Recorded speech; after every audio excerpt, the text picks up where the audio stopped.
I'm now headed over to the east side of my house.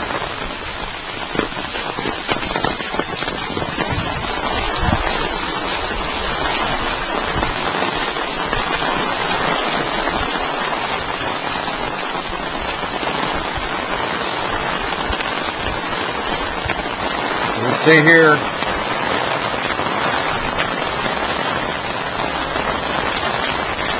coming down my yard and Terry's yard, about 2 inches of water on both sides.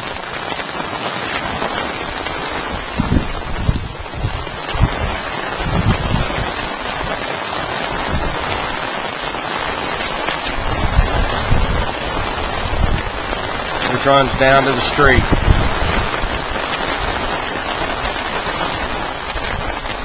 I don't know if we could put in a smaller drain that ties this in and alleviates part of this problem.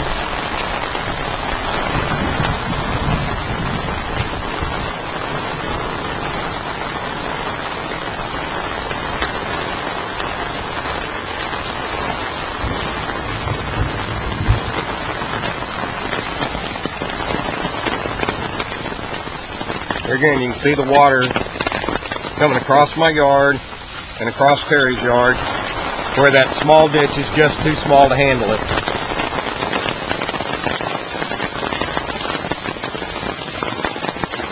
About 3 inches standing in water right now.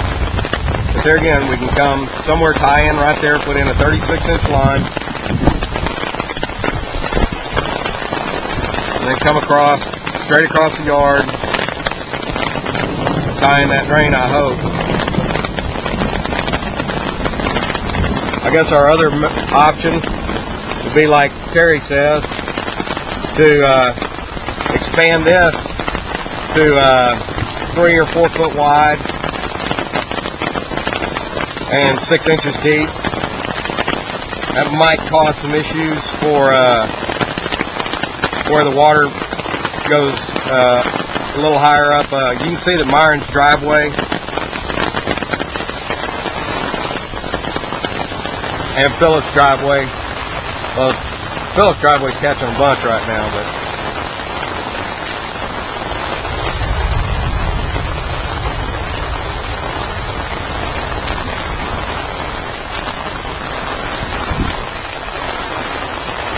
there's still a good 4 or 5 inches of rise over to where's this going? Up to their houses. And I've already been down to the drains. I'm standing about 3 inches right now. I'm going to walk to the backyard again and show you the ditch on the back of my yard to show you that the amount of water that's coming down back there, which is not that severe.